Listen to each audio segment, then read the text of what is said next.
السلام علیکم ورحمۃ اللہ وبرکاتہ۔ الحمد للہ وکفا وسلام علی عبادہ الذین اصطفیٰ۔ اشہد ان لا الہ الا اللہ وحدہ لا شریک لہ واشہد ان محمدا عبدہ ورسولہ صلی اللہ علیہ وآلہ وسلم۔ اللہم صلی علی محمد وعلی آل محمد کما صلیت علی ابراہیم وعلی آل ابراہیم انک حمید مجید۔ اللہم بارک علی محمد وعلی آل محمد کما بارکت علی ابراہیم وعلی آل ابراہیم انک حمید مجید۔ اما بعد، اللہ کے فضل اور اس کی توفیق سے آج چوتھے پارے کے ساتھ ہمارا قیام مکمل ہوا۔ چوتھے پارے میں سورہ آل عمران جاری ہے، اس کی 109 آیت نمبر 92 سے آیت نمبر 200 تک یہ چوتھے پارے میں شامل ہیں، اور اس کے علاوہ سورہ نساء کی پہلی 23 آیت نمبر 1 سے 23 تک وہ بھی اس پارے کے اندر شامل ہیں۔ سورہ آل عمران کے مضامین میں کل میں نے عرض کیا تھا کہ اس کا جو چوتھا حصہ ہے آیت نمبر 64 سے لے کر آیت نمبر 101 تک، وہ چوتھے پارے کے آغاز میں جاری ہے، اور اس حصے میں اللہ کریم نے اہل کتاب کی شبہات کا جواب بھی دیا ہے، ان کے اعتراضات کا جواب بھی دیا ہے، اور ساتھ ہی ساتھ ان کو دعوت بھی دی گئی ہے کہ دین اسلام ہی میں کامیابی ہے۔ ان الدین عند اللہ الاسلام، اللہ کے نزدیک دین صرف اسلام ہے، اور اسی کو قبول کرنا ہوگا۔ ومن یبتغی غیر الاسلام دینا فلن یقبل منہ، جو اسلام کے علاوہ کوئی اور دین چاہے گا وہ اللہ کے ہاں قطعاً قابل قبول نہیں ہے۔ لہٰذا چوتھے پارے کا جو آغاز ہے وہ اسی مضمون کے ساتھ ہوتا ہے جس میں اہل کتاب کے شبہات کا جواب بھی ہے اور حقیقت توحید کی وضاحت بھی ہے، اور ساتھ ہی ساتھ یہ بھی بتایا گیا ہے کہ کون سی چیزیں ہیں جو اللہ کے ہاں مقبول ہیں اور جن چیزوں کو اللہ پسند کرتا ہے۔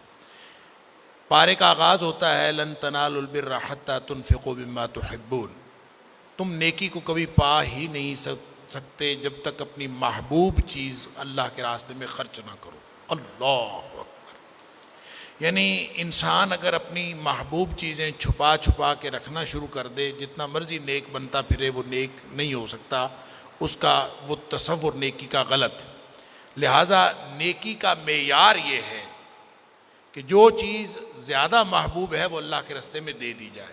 میں نے کل بھی عرض کیا تھا کہ نیکی حاصل کرنے کا طریقہ یہ ہوتا ہے کہ جو چیز آپ کو مطلوب ہے وہ تقسیم کرنا شروع کر دیں۔ آپ کو پیسہ چاہیے، آپ پیسہ تقسیم کرنا شروع کر دیں، اللہ تعالیٰ آپ کو عطا فرمانا شروع کر دیں۔ آپ کو عزت چاہیے، آپ لوگوں کو عزت دینا شروع کر دیں، اللہ تعالیٰ آپ کو عزت دے دے گا۔ آپ کو آسانیاں چاہیے، لوگوں کو آسانیاں دینا شروع کر دیں۔ تو لن تنالوا البر حتی تنفقوا مما تحبون، یہ نیکی کا ایک ایسا تصور اور معیار اللہ کریم نے بتا دیا ہے کہ آپ ہر چیز پر اپلائی کر کے اپنے آپ کو، اپنی نیکی کو اور دوسروں کی نیکی کو، اس کو جانچ سکتے ہیں کہ آپ کس قدر نیکی کی مثال کے طور پر یا نیکی کے معیار کے طور پر آپ اس کے مطابق ہیں۔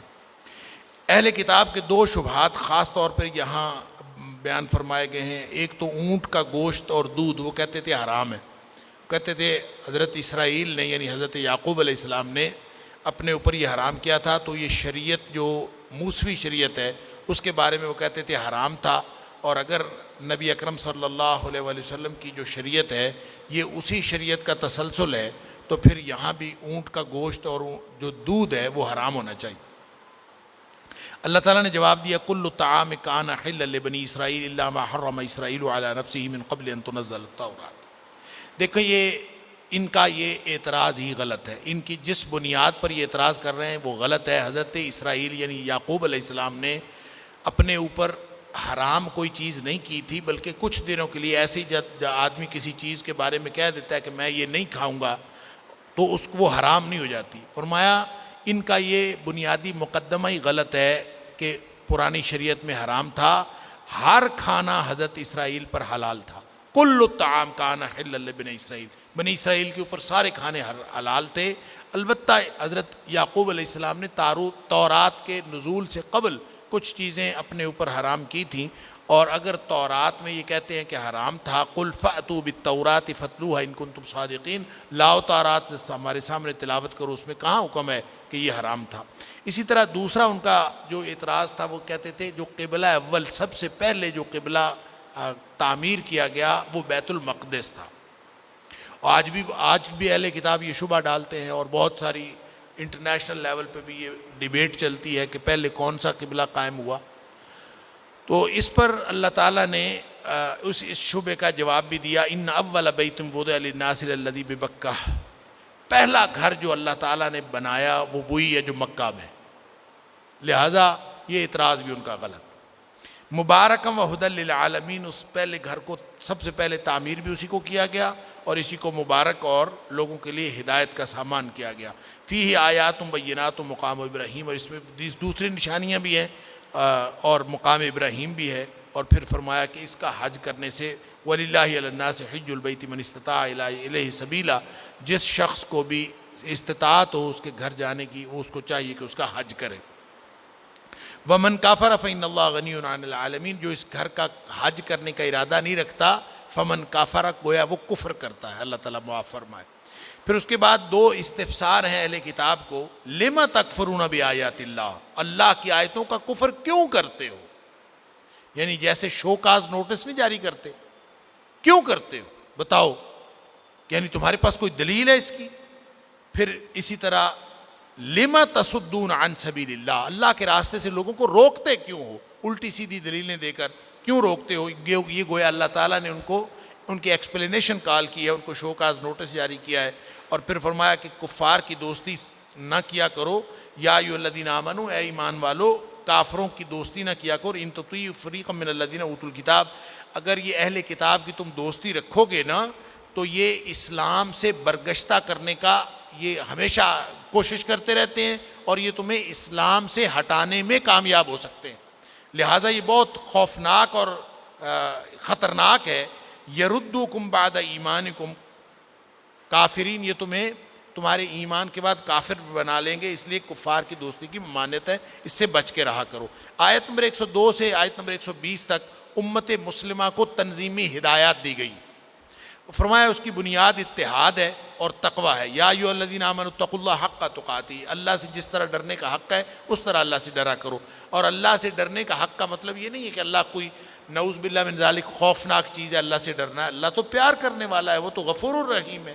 ڈرنا کس بات کا؟ یہ ویسا ہی ڈر ہے جیسے انسان کو اپنے باپ کا ڈر ہوتا ہے، کیا کہیں وہ ناراض نہ ہو جائے، ماں کا ڈر ہوتا ہے کہیں وہ ناراض نہ ہو جائے۔ جو جس ہستی سے انسان پیار کرتا ہے، جس سے سب سے زیادہ اس کی عظمت اپنے ذہن میں رکھتا ہے، تو انسان اس سے ڈرتا ہے کہیں وہ ناراض نہ ہو جائے۔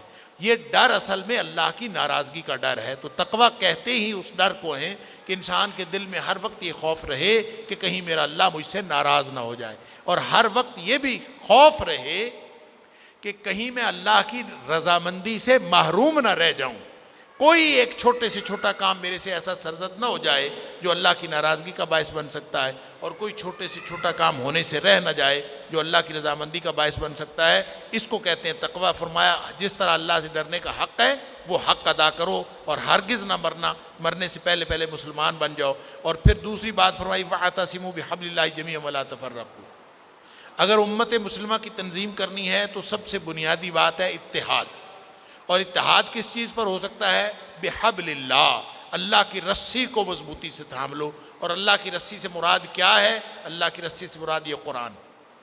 خود نبی کریم صلی اللہ علیہ وسلم فرمایا، حضرت علی رضی اللہ عنہ راوی ہے، حبل اللہ الممدود، اللہ کی جو لمبی رسی ہے یہ قرآن، اور مختلف الفاظ ہیں، ایک حدیث میں آتا ہے ان ھذا القرآن سبب، یہ قرآن رسی ہے، طرفوا بید اللہ و طرفوا بایدیکم، اس کا ایک سرا تمہارے ہاتھ میں ہے، ایک سرا اللہ کے ہاتھ میں ہے، فتمسکوا بہ، اس کے ساتھ جڑ جاؤ۔ گویا اللہ نے تو اس کا سرا پکڑا ہوا ہے، تم چھوڑو گے تو اللہ سے دور ہو جاؤ گے، اللہ سے جڑنا ہے تو اس سے جڑ جاؤ۔ گویا جس نے بھی امت مسلمہ کو تشکیل دینے میں اپنا کردار ادا کرنا ہو، اور امت کے تنظیمی ڈھانچے میں اپنے آپ کو فٹ کرنا ہو، اس کے لیے قرآن کے علاوہ اور کوئی راستہ نہیں ہے، کہ اس کو چاہیے کہ قرآن سے جڑ جائے۔ پھر نبی اکرم صلی اللہ علیہ وسلم کا یعنی صرف قرآن سے جڑنا، صاحب قرآن سے جڑنے کے یعنی قرآن سے جڑنے کا مطلب صاحب قرآن سے جڑنا بھی ہے۔ وَاذْكُرُوا نِعْمَةَ اللَّهِ إِذْ كُنْتُمْ أَعْدَاءً، اس نعمت کو یاد کرو جب تم دشمن تھے، پھر اللہ نے تمہیں آپس میں بھائی بھائی بنا دیا۔ اللہ اکبر۔ فَأَلَّفَ بَيْنَ قُلُوبِكُمْ، اللہ نے تمہارے دل ملا دیے۔ فَأَصْبَحْتُمْ بِنِعْمَتِهِ إِخْوَانًا، تم اللہ کی نعمت سے، اللہ کے انعام کی وجہ سے آپس میں بھائی بھائی بن گئے۔ کیا واقعہ ہوا تھا؟ نبی کریم صلی اللہ علیہ وسلم تشریف لائے تھے۔ آپ کی تشریف آوری سے پہلے لوگ ایک دوسرے کے خون کے دشمن تھے، وہی پیار محبت میں اور گند گئے، آپس میں محبت کرنے لگے۔ اللہ تعالیٰ نے ان کو بھائی بھائی بنا دیا۔ فرمایا تم تو آگ کے گڑھے کے کنارے پہنچ چکے تھے، فَأَنْقَذَكُم مِّنْهُ، اللہ تعالیٰ نے اس سے تمہیں بچا لی۔ گویا قرآن سے اور صاحب قرآن سے جڑ جاؤ گے تو یہ بنیاد ہے۔ اور پھر فرمایا کہ خیر امت کی ذمہ داریاں ہیں، وَلْتَكُن مِّنكُمْ أُمَّةٌ يَدْعُونَ إِلَى الْخَيْرِ وَيَأْمُرُونَ بِالْمَعْرُوفِ وَيَنْهَوْنَ عَنِ الْمُنكَرِ۔ اب ذمہ داری کیسے ادا کرنی ہے؟ ہر وقت نیکی کا حکم دینا ہے اور برائی سے منع کرنا ہے۔ اور آگے یہ آیت نمبر 104 ہے اور 110 میں یہی آیت دوبارہ دہرائی، کنتم خیر امت، تم اگر تمہیں اچھی امت، خیر امت، امت وسط بنایا گیا ہے تو اس کی وجہ یہ ہے کہ اخرجت للناس تأمرون بالمعروف تنہون عن المنکر، کہ تم اگر نیکی کا حکم دو گے اور برائی سے منع کرو گے تو یہ دو ہی چیزیں ہیں جو تمہیں اصل میں امت وسط بناتی ہیں۔ وَتُؤْمِنُونَ بِاللَّهِ، اللہ پر ایمان۔ اللہ پر ایمان کا مطلب توحید ہے، اور نیکی کا حکم دینا اور برائی سے منع کرنا جہاد ہے۔ اس کا مطلب یہ ہے توحید اور جہاد سے امت بنتی ہے۔ کس سے امت بنتی ہے؟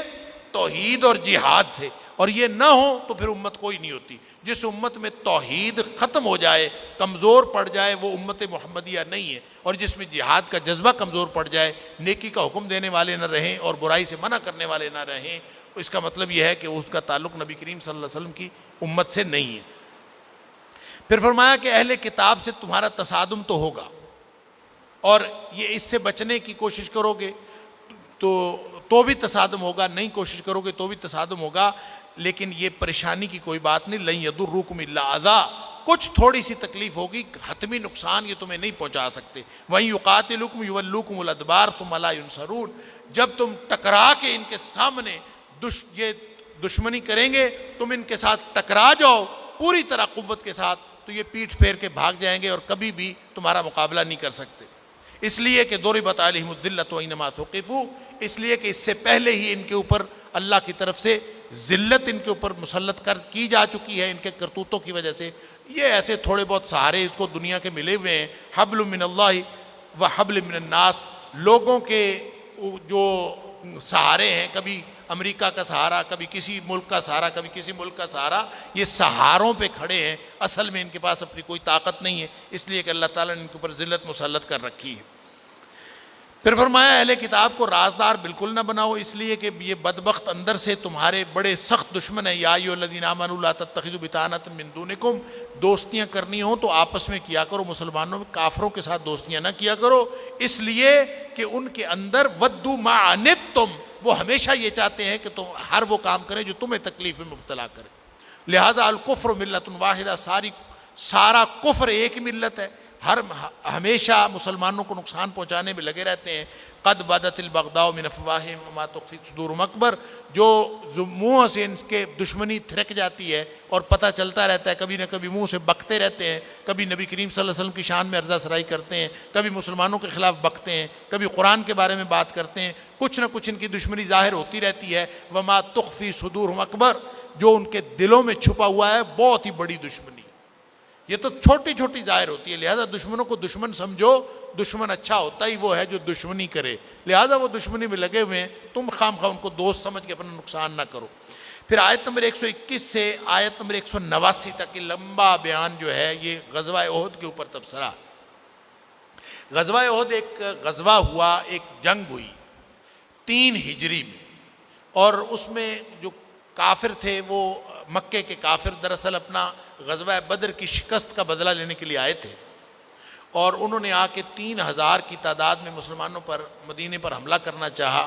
احد کے دامن میں آ کے انہوں نے پڑاؤ کیا۔ نبی کریم صلی اللہ علیہ وسلم نے مسلمانوں کے ساتھ مشورہ کیا کیا کریں۔ مسلمانوں کے پاس ٹوٹل ملا کے کوئی 1000 کی تعداد تھی کہ ہم کیسے کریں۔ نبی کریم صلی اللہ علیہ وسلم کا اپنی رائے یہ تھی کہ احد کے دامن میں جو انہوں نے آ کے پڑاؤ کیا تو وہ 3 کلومیٹر بنتا تھا مدینے کی بستی سے۔ آپ کی رائے یہ تھی کہ ہم مدینہ میں بیٹھے رہتے ہیں، اگر وہ آگے آتے ہیں کہ آ کے حملہ کریں گے پھر ہم ان کا مقابلہ کریں گے، ہم وہاں جا کے مقابلہ نہ کریں۔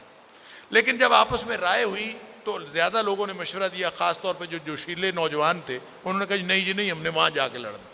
مشورہ کرنے کے بعد نبی کریم صلی اللہ علیہ وسلم گھر تشریف لے گئے، آپ ہتھیار باندھ کے آ گئے، آپ نے کہا چلو۔ بعض لوگوں کو اس وقت خیال ہوا کہ نبی کریم صلی اللہ علیہ وسلم کی رائے یہ ہے کہ ادھر ہی مدینے میں رہ کے لڑا جائے، تو ہم نہ جائیں، تو اس وقت لوگوں نے رائے بدلنے کی کوشش کی، نبی کریم صلی اللہ علیہ وسلم سے کہا کہ ہم نہ جائیں۔ آپ نے فرمایا نہیں، اللہ کے رسول کو جب ایک دفعہ وہ تیاری کر لیتے ہیں تو ان کو یہ آرڈر ہی نہیں ہے، حکم ہی نہیں ہے، وہ واپس قدم جو ہے واپس رکھ لیں، اب وہیں جانا ہو۔ چل پڑے۔ تو منافق جو ہوتے ہیں نا، وہ جہاد ایک ایسی چیز ہے کہ جہاں منافق ایکسپوز ہو جاتے ہیں، اس لیے کہ لڑائی میں جان جانے کا خطرہ ہوتا ہے۔ تو پھر اس موقع پر جب نبی کریم صلی اللہ علیہ وسلم نکلے تو عبداللہ بن ابی 300 لوگوں کو لے کر الگ ہو گیا، کہتے جی ہماری بات ہی نہیں مانی، ہم نے تو کہا تھا مدینے میں رہ کے لڑے، ہم نے جا کے کوئی نہیں لڑنا۔ باقی 700 رہ گئے، 700 مسلمان جا کے لڑے اور اللہ تعالیٰ نے مسلمانوں کو فتح عطا فرما دی۔ اور جب مسلمان فاتح ہو گئے اور جو قریشی لشکر تھا وہ میدان چھوڑ کے بھاگ رہا تھا، تو اس وقت مسلمانوں سے ایک چھوٹی سی غلطی ہوئی کہ جبل رمات تھے۔ جبل رمات ایک چھوٹی سی پہاڑی ہے جو یوں کہہ لیجئے کہ احد پہاڑ بہت بڑا پہاڑ ہے جو 6 کلومیٹر لمبا، 3 کلومیٹر چوڑا، بہت اونچا پہاڑ۔ اس کے دامن میں لڑائی ہو رہی تھی، پورا میدان جنگ تھا، اور اس کے دوسری طرف ایک چھوٹی سی پہاڑی تھی، اس کے اوپر نبی کریم صلی اللہ علیہ وسلم نے 50 تیر اندازوں کا دستہ کھڑا کر دیا تھا۔ تیر انداز کھڑے کر دیے تھے عبداللہ بن جبیر کی قیادت میں کہ آپ نے یہیں کھڑے رہنا ہے، فتح ہو یا شکست آپ نے جگہ نہیں چھوڑنی۔ لیکن جب فتح ہو گئی اور وہ دشمن میدان چھوڑ کے بھاگ گیا، اور اب لوگ جو تھے مال غنیمت اکٹھے کر رہے تھے، تو اب ان 50 لوگوں میں آپس میں اختلاف ہو گیا۔ بعض کا خیال یہ تھا کہ نبی کریم صلی اللہ علیہ وسلم نے جنگ کے دوران کہا تھا کہ ایسے آگے نہیں جانا، اب جنگ تو ختم ہو چکی ہے، اب ہم چلتے ہیں، لہٰذا کچھ لوگوں نے وہ جگہ چھوڑ دی۔ یہ وہ غلطی تھی کہ اللہ تعالیٰ نے اسی وقت اس فتح کو شکست میں بدل دی۔ بالکل لشکر جو تھا کفار کا وہ نکل کے جا رہا تھا، جب ان کو پتہ چلا کہ یہ جبل رمات والے لوگ نیچے کو آ گئے تو انہوں نے وہ یوں پینترا بدلا اور مسلمانوں کے پیچھے سے آ کے حملہ کر دیا۔ یہ وہ حملہ تھا جو اتنا خوفناک تھا کہ مسلمانوں کے قدم اکھڑ گئے۔ مصعب بن عمیر رضی اللہ تعالیٰ عنہ کی شہادت کی وجہ سے ان کو نبی کریم صلی اللہ علیہ وسلم کے ساتھ مشابہت تھی، لہٰذا یہ افواہ بھی پھیل گئی کہ نبی کریم صلی اللہ علیہ وسلم شہید ہو گئے، اللہ، اور مسلمانوں کے ایک دم قدم اکھڑ گئے۔ اس کے بعد ان قدم اکھڑنے کے بعد بھی مسلمان میدان چھوڑ کے نہیں بھاگے، میدان چھوڑ کے کافر ہی بھاگے۔ اس لیے احد کی اس ہزیمت کو شکست کہنا کہ مسلمانوں کو شکست ہو گئی تھی، یہ بھی محل نظر ہے۔ شکست اس وقت ہوتی ہے جب کافر جو ہے وہ آپ کا کوئی علاقہ قبضے میں لے لے یا پھر آپ کو میدان سے بھگا دے، تو ایسا تو کچھ نہیں ہوا تھا۔ مسلمانوں کا جانی نقصان تو ہوا، اور مسلمانوں کو ایک دفعہ انہوں نے واپس آ کے اور 70 مسلمان شہید ہو گئے۔ شہدائے احد کی قبریں آج بھی وہاں پہ موجود ہیں۔ لیکن یہ کہنا کہ مسلمان شکست کھا گئے تھے، یہ کوئی پیرامیٹر ایسا نہیں ہے، کوئی ہمارے پاس کوئی پیمانہ نہیں ہے کہ ہم کہیں کہ شکست۔ ہاں البتہ وہ جو فتح تھی وہ ایک دفعہ ختم ہو گئی اور گویا مسلمانوں کو ہزیمت کا سامنا کرنا پڑا۔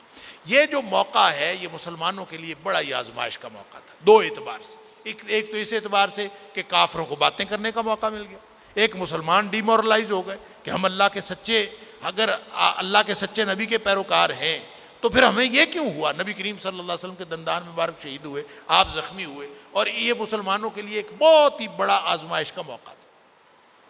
لہٰذا یہ جو آیت نمبر 121 سے لے کر آیت نمبر 189 تک اللہ کریم نے غزوہ احد پر تبصرہ کیا۔ منافقین کو الگ باتیں کرنے کا موقع مل گیا، وہ خود تو ساتھ آئے نہیں تھے، اب وہ کہتے ہیں جناب ہم اچھے رہ گئے، ہم نہیں آئے، ہم اگر تمہارے ساتھ ہوتے تو ہمیں بھی قتل کر دیا جاتا، ہم بھی وہاں پہ اپنی جان گوا بیٹھتے، تو اچھا ہوا ہم نہیں آئے۔ تو یہ جو طرح طرح کی مسلمانوں کو باتیں سننی پڑی، اور پھر یہ جو آگے ایک مسلمانوں کے غزوہ بدر کی وجہ سے ایک جو دھاک بیٹھی تھی پورے علاقے میں، وہ گویا ایک دفعہ اس کو دھچکا لگا۔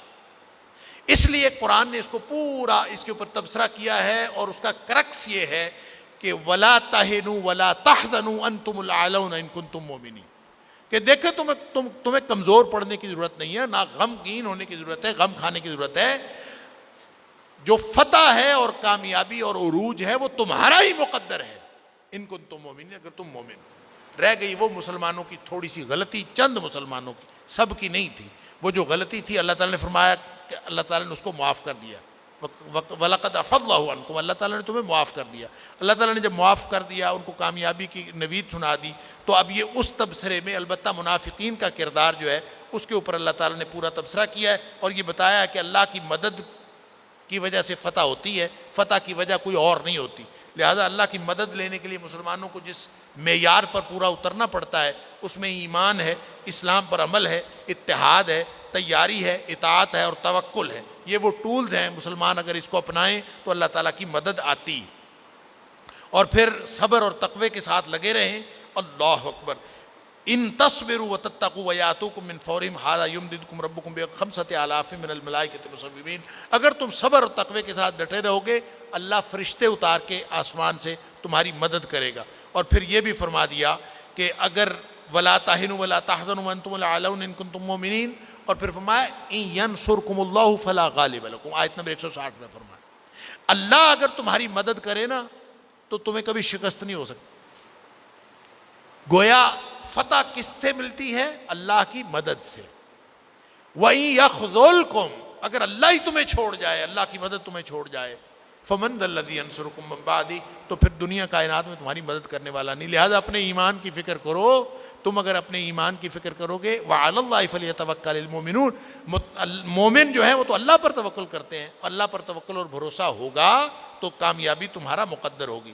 لہذا یہ بھی فرما دیا کہ یہ جو کچھ ہوا ہے، اللہ تعالیٰ منافقوں کا کیسے پتہ چلتا اگر یہ نہ ہوتا تو اللہ تعالیٰ منافقوں کو چھانٹنا چاہتا تھا، سچے مومنوں کو جانچنا چاہتا تھا۔ فرمایا وَلِيُمَحِّصَ اللَّهُ الَّذِينَ آمَنُوا، یعنی غزوہ بدر، غزوہ احد میں جو کچھ ہوا اللہ تعالیٰ نے اس کی حکمتیں بیان کی ہیں۔ اور پھر فرمایا کہ جو کافروں کے ساتھ کمپرومائز کر کے رہنے کی زندگی کوئی زندگی نہیں ہوتی، بلکہ اصل زندگی ٹکرا کر رہنے کی ہوتی ہے۔ اگر کافروں کی اطاعت کرو گے تو ایک گھاٹے کا سودا ہے۔ یا ایھا الذین آمنوا ان تطیعوا الذین کفروا یردوکم علی اعقابکم، کہ وہ تو تمہیں پھر واپس کافر بنا دیں گے۔ لہٰذا ایمان اور اتحاد اگر یہ تمہارا قائم ہوگا تو اللہ تعالیٰ تمہارے تعداد میں تھوڑے ہونے کے باوجود کافروں کے دلوں میں تمہارا رعب ڈال دے۔ سنلقی فی قلوب الذین کفروا الرعب، آیت نمبر 151 میں فرمایا سنلقی فی قلوب الذین کفروا الرعب، کہ ہم ان قریب کافروں کے دلوں میں تمہارا رعب ڈال دیں۔ یہ جو رعب ہوتا ہے یہ کیا ہوتا ہے؟ دہشت نہیں ہوتی، توحید کی ایک دہشت ہوتی ہے۔ موحد ہو نا، جو سوائے اللہ کے کسی سے نہیں ڈرتا، ساری دنیا اس سے ڈرتی ہے، اللہ۔ اور نبی کریم صلی اللہ علیہ وسلم نے فرمایا جو مجھے خاص امتیازات ملے، جو اللہ تعالیٰ نے نبی کریم صلی اللہ علیہ وسلم کو باقی نبیوں کے اوپر فضیلتیں دیں، اس میں آپ نے فرمایا ایک فضیلت یہ ہے نصرت بالرعب مسیرۃ شہر،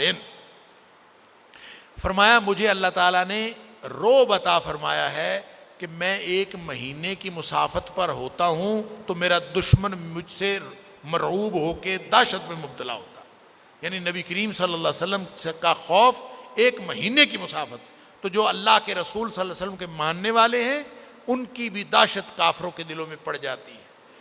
لیکن مسلمان جو ہے وہ اگر وہ اپنے کردار پر اور اپنے ایمان پر قائم رہے تو اللہ تعالیٰ اس کی، یہ وعدہ ہے اللہ کا کہ اللہ تعالیٰ اس کی دہشت ڈال دیتا ہے۔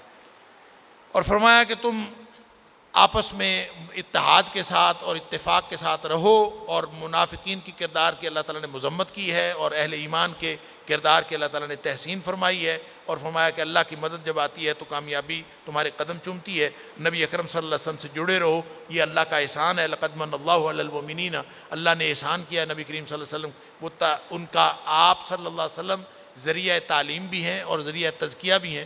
جو لوگ نبی کریم صلی اللہ علیہ وسلم کے ساتھ جڑیں گے اللہ تعالیٰ ان کو گمراہیوں سے بھی بچائے گا اور کامیابیاں بھی ان کو۔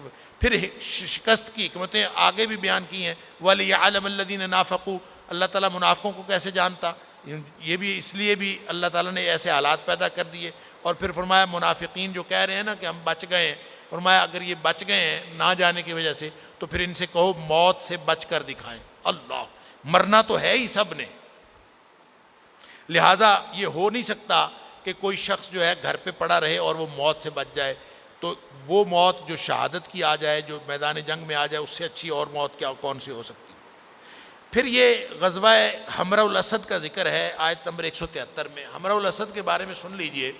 اب دیکھیں بیچارے مسلمان، ایک تو جانی نقصان زیادہ ہوا، منافقین نے الگ بکواس شروع کر دی، اور وہاں سے اپنے شہداء کو دفنا کے مسلمان واپس اپنی بستی میں آئے ہی تھے کہ ایک اور طرح کے حالات پیدا ہوئے۔ حالات یہ پیدا ہوئے کہ میدان چھوڑ کے کون بھاگے تھے؟ قریش۔ مسلمان تو ادھر ہی تھے، مسلمان تو بعد میں آئے۔ جب وہ چلے گئے نا میدان چھوڑ کے، تو بعد میں ان کو خیال آیا کہ ہم تو آئے تھے بدر کا بدلہ لینے کے لیے۔ تو جیسے بندے کو خود خیال آتا ہے نا کہ ہم جیتے ہیں کہ ہارے ہیں، تو انہوں نے سوچا کہ یہ اگر ہم جیتے ہیں تو پھر میدان سے مسلمان بھاگتے، یا پھر ہم ان کے مدینے کی بستی پر قبضہ کرتے۔ نہ قبضہ مدینے کی بستی پر ہوا، نہ ہم نے ان کو میدان چھوڑنے پر مجبور کیا۔ تو میدان چھوڑ کے ہم آئے ہیں، لہٰذا اس کا مطلب ہے ہماری جیت تو نہیں ہوئی، فتح تو نہیں ہوئی۔ جب ان کو یہ خیال آیا تو وہ رک گئے، ان کا جی بدلہ نہیں لیا، بدلہ لے کے جائیں۔ لہٰذا انہوں نے اپنی طاقت جمع کرنی شروع کر دی۔ تو مدینہ سے باہر نکلیں تو کوئی 9-10 میل کے فاصلے پر ایک میدان سا آتا ہے جس کو حمراء الاسد کہتے ہیں، وہ علاقہ ہے حمراء الاسد۔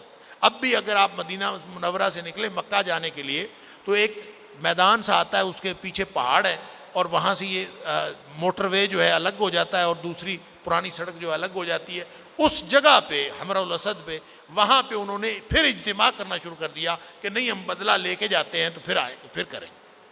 اللہ تعالیٰ نے نبی کریم صلی اللہ علیہ وسلم کو بذریعہ وحی بتا دیا کہ یہ بندے کے پتر پھر بیٹھ گئے ہیں وہاں۔ نبی کریم صلی اللہ علیہ وسلم واپس تشریف لائے۔ آپ نے کہا، صحابہ کرام سے کہا کہ جبریل نے ابھی ہتھیار نہیں اتارے، لہٰذا تم لوگ بھی ہتھیار نہ اتارو۔ اب اندازہ کریں دل سے اگر وہ شکست تھی اور جنگ لڑ کے مسلمان آئے تھے، اور اس وقت انسان کی کیسی کیفیت ہوتی ہے۔ تو نبی کریم صلی اللہ علیہ وسلم نے فرمایا کہ ان کا پھر اجتماع ہونا شروع ہو گیا ہے، اور لوگوں نے باتیں کرنی شروع کر دی، منافقین نے، کہ وہ پھر جمع ہو گئے ہیں، اور اب وہ جو آئیں گے تو تمہارے اوپر حملہ کریں گے، تمہارے پاس تو ہمت ہی نہیں ہوگی ان کا مقابلہ کرنے۔ اللہ اکبر۔ اللہ تعالیٰ نے اس کا ذکر کیا، فرمایا الذین قال لهم الناس ان الناس قد جمعوا لكم فاخشوهم فزادهم ایمانا۔ لوگوں نے ڈرایا کہ وہ جمع ہو گئے ہیں اور وہ تمہارے اوپر حملہ آور ہونے والے ہیں، لیکن اللہ تعالیٰ نے اہل ایمان کے ایمان میں اور اضافہ فرما دیا، اور وہ ڈٹ گئے۔ وقالوا حسبنا اللہ ونعم الوکیل، اور انہوں نے یہ کہنا شروع کر دیا کہ ہمیں اللہ کافی ہے اور وہ بہترین کارساز ہے۔ اور مسلمان، نبی کریم صلی اللہ علیہ وسلم مسلمانوں کو اکٹھا کیا، اور آپ نے حمراء الاسد کی طرف پیش قدمی شروع کر دی، اور کافر حیران رہ گئے کہ ہم نے تو سمجھا تھا کہ پست ہمت ہو کے بیٹھ گئے ہیں، لیکن نبی کریم صلی اللہ علیہ وسلم نے جب پیش قدمی شروع کی ان کو پتہ چلا آ رہے ہیں، بھاگ گئے وہاں۔ سبحان اللہ۔ اور یہ جو حسبنا اللہ ونعم الوکیل کہتے ہیں کہ یہ بلند ہمتی کی دعا ہے، کہ جب انسان بالکل پست ہمت ہوا ہو نا، اس وقت یہ پڑھ لے حسبنا اللہ ونعم الوکیل، اللہ تعالیٰ ہمت عطا فرما دے۔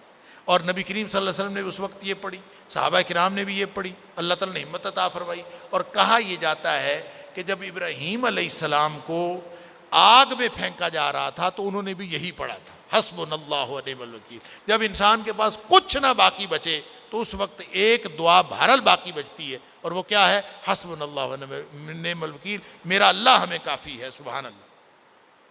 اور جو آگ گل و گلزار بنی تھی نا، وہ بھی اسی دعا کی برکت سے بنی تھی۔ اس کے بعد اللہ تعالیٰ نے قانون مہلت کا ذکر کیا ہے کہ یہ اللہ تعالیٰ نے کافروں کو مہلت دی ہوئی ہے تاکہ وہ گناہ میں اور بڑھ جائیں۔ اور پھر اسی طرح یہود کی بخیلی، ان کی خرابیوں کا ذکر ہے، اور یہود کی ہرزہ سرائی کا ذکر ہے۔ وہ کہتے ہیں ان اللہ فقیر ونحن اغنیاء، بدبخت ایسی ایسی بکواس کرتے تھے اور کرتے ہیں۔ وہ کہتے ہیں قرآن میں اس طرح کا بار بار حکم آیا ہے، من ذا الذی یقرض اللہ قرضا حسنا، کون ہے جو اللہ کو اچھا قرض دے؟ وہ کہتے ہیں اچھا اللہ فقیر ہو گیا، ہم سے قرض مانگتا ہے، نعوذ باللہ من ذالک۔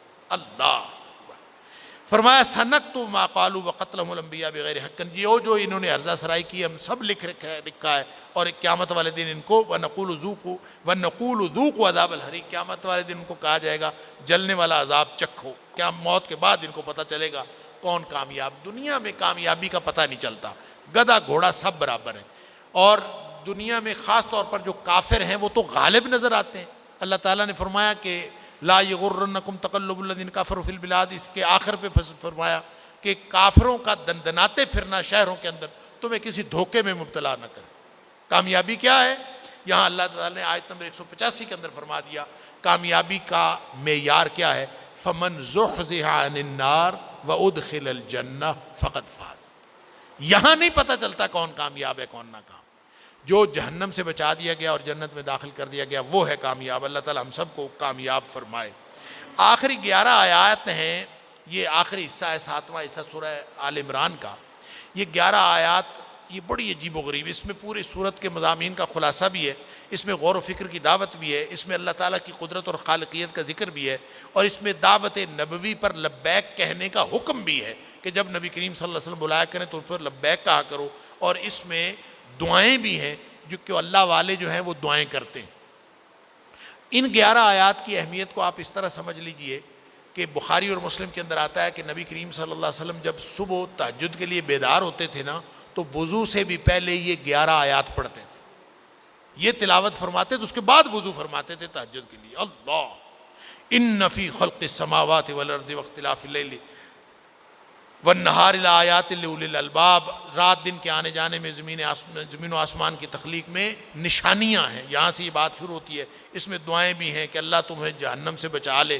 اللہ ہم نے نبی کریم صلی اللہ علیہ وسلم کی منادی سنی، آپ نے حکم دیا ایمان لے آؤ، ہم سب ایمان لے آئے، اب قیامت والے دن تو ہمیں رسوا نہ کرنا اور ہمیں وہ کچھ عطا کر دینا جو تو نے نبی کے ساتھ وعدہ کیا۔ اللہ تعالیٰ نے فرمایا جو یہ دعائیں کرتا ہے ہم اس کو سب کچھ عطا فرما دیتے ہیں، سبحان اللہ۔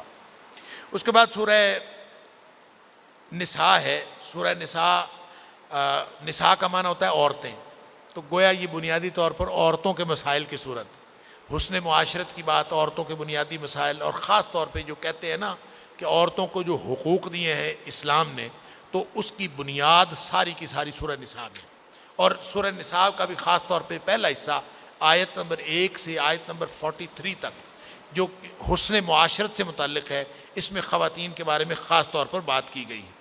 گویا معاشرہ ایک وحدت ہے، اس میں عورت اور مرد سب ایک ہیں۔ آپ پہلی آیت ہی اس کو بتاتی ہے یا ایھا الناس اتقوا ربکم الذی خلقکم من نفس واحدہ، کہ دیکھیں اس رب سے ڈرے جس نے تمہیں ایک جان سے پیدا کیا۔ مرد اور عورت دو الگ الگ چیزوں سے پیدا نہیں ہوئے، ایک جان سے پیدا ہوئے ہیں۔ ایک جان کون تھا؟ ایک بابا آدم، اسی سے اللہ تعالیٰ نے اس کی بیوی کو پیدا کیا، اسی سے پھر مرد اور عورتیں زمین میں پھیلا دیے۔ اس کا مطلب ہے اوریجن کے اعتبار سے بھی مرد اور عورت ایک ہیں۔ یہ جینڈر ڈسکریمنیشن یہ بعد میں لوگوں نے پیدا کی ہے، اصل میں نوعیت کے اعتبار سے، آدمیت کے اعتبار سے مرد اور عورت ایک۔ البتہ عورتوں کو جو وہاں پہ حقوق نہیں دیے جاتے تھے، یہاں اللہ تعالیٰ نے وراثت کے حقوق بھی دے دیے اور ساری چیزیں بتا دیں، لیکن اس میں خاص طور پر ایک جو ظلم اس وقت ہوتا تھا وہ یتیم بچیوں پر ہوتا تھا، یتیم بچوں پر بھی اور یتیم بچیوں پر بھی۔ جس معاشرے کے اندر طاقت کا قانون جاری ہو، جس کی لاٹھی اس کی بھینس یہ قانون جاری ہو، وہاں پہ کمزور لوگوں کو، چاہے وہ بچے ہوں یا چاہے وہ عورتیں ہوں، ان کے حقوق غصب کر لیے جاتے۔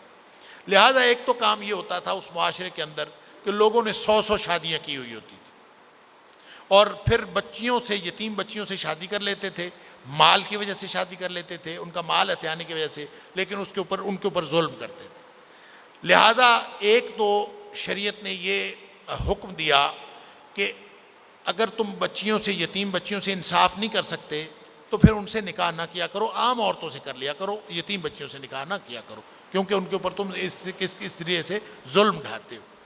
دوسرا، عام عورتوں سے بھی جو نکاح ہے وہ جو 100 یا 50 نکاح ہیں اس کو شریعت نے محدود کر دیا، فرمایا 4 سے زیادہ نہیں کر سکتے، مثنیٰ و ثلاث و رباع، بس 2 کر سکتے ہو، 3 کر سکتے ہو، 4 کر سکتے ہو۔ یہ جو 4 کی اجازت ہے نا، یہ 1 سے 4 نہیں ہوئی، یہ لامحدود سے محدود کیا ہے شریعت نے۔ لہذا جو لامحدود شادیاں کی جاتی تھیں اور عورتوں کو ایک کموڈٹی سمجھا جاتا تھا، اس کو محدود کر کے شریعت نے 4 تک رکھ دیا ہے کہ اب میکسیمم 4 ہے، اس سے زیادہ کوئی کر نہیں سکتا، اور اس کو بھی مشروط کر دیا انصاف کے ساتھ کہ اگر تمہیں یہ ڈر ہو کہ انصاف نہیں کر سکتے، وَإِنْ خِفْتُمْ أَلَّا تَعْدِلُوا فَوَاحِدَةً، اگر تمہیں یہ ڈر ہو نا کہ انصاف نہیں کر سکو گے، دونوں کے عدل نہیں کر سکو گے، پھر ایک ہی کرو، پھر 4 بھی نہیں، پھر 2 بھی نہیں، پھر 3 بھی نہیں، سبحان اللہ۔ اب یہ 4 کی اجازت دے کے دراصل عورت کے کی مقام کو ایلیویٹ کیا ہے اسلام، اس کو بلند کیا اور محدود کیا ہے. یہ 1 سے 4 کی اجازت نہیں دی. ہم سمجھتے ہیں شاید 1 سے 4 کی، لہٰذا ہمارے معاشرے کے اندر عجیب و غریب الٹے سیدھے جو ہے اس کے خلاف باتیں کرنے والے بہت سارے لوگ موجود جاتے ہیں. رہ گئی بات انصاف کی جس کے ساتھ مشروط کیا ہے، تو اس میں بھی آیت نمبر 129 میں جا کے آگے آئے گا، اس میں کہہ دیا کہ تم انصاف کر ہی نہیں سکتے. سبحان اللہ. وَلَن تَسْتَطِيعُوا أَن تَعْدِلُوا بَيْنَ النِّسَاءِ. اللہ، تمہارے پاس یہ استطاعت ہی نہیں ہے کہ تم خواتین کے درمیان، عورتوں کے درمیان عدل کرو. یہ کر سکتے ہی جب کر ہی نہیں سکتے تو اس کے ساتھ مشروط کیا ہے. کس کے ساتھ مشروط کیا ہے؟ جو تم کر نہیں سکتے. تو پھر کرنا کیسے؟ اس کا بھی طریقہ بتا دیا کہ عدل تو نہیں ہو سکتا ایگزیکٹ، کوشش تو کرو. فلا تمیلوا کل المیل فتذروها کالمعلقہ. ایسے نہ کرو، عدل نہیں ہو سکتا، کوشش تو عدل کی کرتے رہو، تمہارے ذمہ کوشش کرنا ہے. ایسے نہیں ہے کہ ایک کو معلقہ لٹکا کے چھوڑ دیا، دوسری کی طرف پورے کا پورا وزن ڈال دیا کہ ایک کے ساتھ تعلقات ٹھیک ہیں دوسری کو چھوڑ دیا. یہ ناانصافی اور ظلم ہے، اور یہ بہت بڑا گناہ ہے. نبی کریم صلی اللہ علیہ وسلم خود بھی فرمایا کرتے تھے، اللہ اکبر، اللہم ہذہ قسمتی فیما املک. اللہ، یہ میری تقسیم ہے جو میں جس کا اختیار رکھتا ہوں، میں اتنا عدل کرتا ہوں. فلا تلمنی فیما لا املک. اور اللہ جس کا مجھے اختیار نہیں ہے اس پر مجھے ملامت نہ کر. جب نبی کریم صلی اللہ علیہ وسلم یہ کرتے تھے تو اس کا مطلب ہے عدل کی کوشش شرط ہے، عدل کا ایگزیکٹلی ہو جانا یہ شرط نہیں. یتیموں کے حقوق کے بارے میں اور خاص طور پہ یتیم بچیوں کے بارے میں فرمایا، یتیم لڑکیوں کے نکاح میں عدل کرو، مگر نہ عام عورتوں سے نکاح کر لو.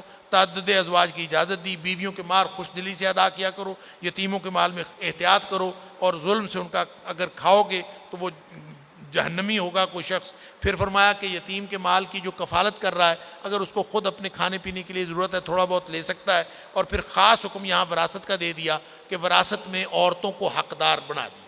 پھر آیت نمبر 11 سے لے کر آیت نمبر 14 تک قانون وراثت و اس کی ضروری تفصیلات بتا دی اور حصے مقرر کر دیے، اور فرما دیا کہ اللہ کو زیادہ معلوم ہے کہ کس کا کیا حصہ ہونا چاہیے. تم اپنی عقل نہ دوڑایا کرو کہ کس کا کتنا حصہ ہونا چاہیے. اللہ نے مقرر کر دیا ہے. اور پھر فرمایا یہ جو وراثت کا قانون ہے نا، یہ اللہ کی حدود ہیں.